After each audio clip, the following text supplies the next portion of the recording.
Pencil ముళ్లపై మరో ప్రపంచాన్ని సృష్టిస్తూ కొత్త ఒరవడికి నాంది పలికాడు ఓ మారుమూల గ్రామానికి చెందిన యువకుడు.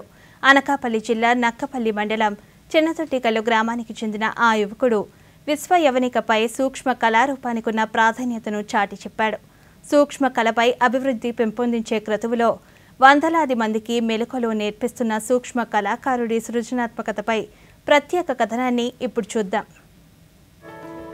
పెన్సిల్ ముక్కుపైన వందలాది కళాకృతులకు జీవం పోసి అందరికీ స్ఫూర్తిగా నిలుస్తున్నాడు ఆ యువకుడు. తల్లిదండ్రులు వ్యవసాయ కూలీలు అయితేనే చిన్నతనం నుంచి సమాజంలో మంచి గుర్తింపు తెచ్చుకోవాలనే తపన, ఏదైనా భిన్నంగా చేయాలనే ఆలోచన తనని ఇలా సూక్ష్మ కళాకృతులు రూపొందించేలా చేశాయి.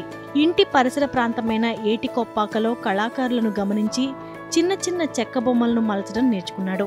కేవలం 12 సంవత్సరాల వయసులోనే గణేశుడిని శిల్పంగా చెక్కాడు. అలా కళ ఏ రూపంలోనూ పరిమితం కాకూడదని, కళకు సరిహద్దులు లేవని భావించి దాదాపు ప్రతి వస్తువుపైన కళను చెక్కడం ప్రారంభించి నేడు అంతర్జాతీయ స్థాయిలో గుర్తింపు పొందాడు. అతనే అనకాపల్లి జిల్లా నక్కపల్లి మండలం చిన్నదొడ్డిగల్లు గ్రామానికి చెందిన యువకుడు గట్టెం వెంకటేష్.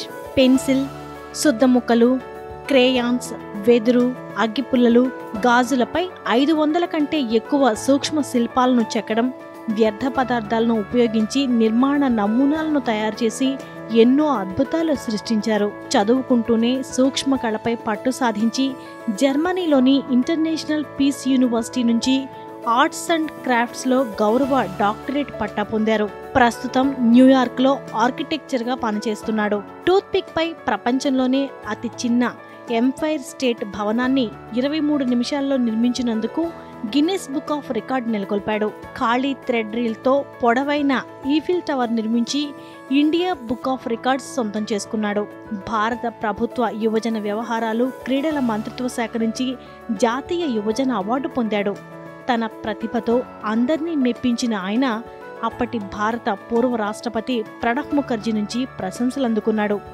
ఆంధ్రప్రదేశ్ ప్రభుత్వం నుంచి ఉగాది పురస్కారం కూడా పొందాడు. ఇలా 100కి పైగా అవార్డులు అందుకున్నాడు. చుట్టుపక్కల గ్రామీణ ప్రాంతాల్లోని 20,000 మందికి పైగా విద్యార్థులకు సూక్ష్మ కళపై అవగాహన కల్పించారు. వర్క్ షాప్ ద్వారా వ్యర్థ పదార్థాల నుంచి అలంకార వస్తువులను తయారు చేయడం పిల్లలకి నేర్పిస్తున్నాడు. సెలబ్రిటీల నుంచి సాధారణ ప్రజల దాకా అందరూ అతని పనిని మెచ్చుకుంటున్నారు. ప్రపంచంలో ప్రసిద్ధి చెందిన న్యూయార్క్ భవనంపై అతని ప్రతిభకు గుర్తుగా కళాకృతులను ప్రదర్శించారు. తన భావాలను పెన్సిల్ పై వ్యక్తపరుస్తూ వ్యర్థాలకు పరమార్థం కల్పిస్తూ పలు రికార్డులను సొంతం చేసుకున్నాడు. ఇప్పటి వరకు నేను 50కి పైగా స్కూల్స్లో కూడా నేను ఇది చెప్పడం జరిగింది, ఈ యొక్క art and craft classes. So వాళ్ళు ఇంకా వాళ్ళలో ఉన్న ఈ కళా నైపుణ్యాన్ని ఇంకా పెంపొందించాలని నేను ఈ యొక్క వర్క్షాప్స్ కూడా చేయడం జరుగుతుంది. అదేవిధంగా నేను నా యొక్క ఈ ఆర్టిస్ట్గా కానీ, ఒక ఆర్కిటెక్ట్గా కానీ, ఒక డిజైనర్గా కానీ నేను ఇంకా ముందుకి తీర్చిదిద్దాలని, ఇంకా ఎంతోమంది నా ద్వారా ఇంకా ఎంతోమందికి నేను సహాయం చేయాలని నేను మనస్ఫూర్తిగా కోరుకుంటున్నాను. ఇంకా ఫ్యూచర్లో నేను ఒక మంచి డిజైనర్గా ఎదగాలని, అండ్ ఇంకా ఒక మంచి నాకున్న టైంలోని ఆర్ట్ నాతోనే కాకుండా ఇంకా 10 మందికి నేర్పించాలని ఒక ధ్యేయంతో నేను చేయాలని మనస్ఫూర్తి కోరుకుంటున్నాను. పండుగలు, ఉత్సవాల వేళ సందర్భానికి తగిన కళాఖండాన్ని పరిచయం చేస్తున్నాడు. నిండా 3 పదులు నిండని వయసులో అంతర్జాతీయ స్థాయిలో గుర్తింపు సాధిస్తున్నాడు వెంకటేష్. తన కళా నైపుణ్యంతో అందర్నీ అబ్బురపరుస్తున్నాడు. Bureau report, DD news Andhra.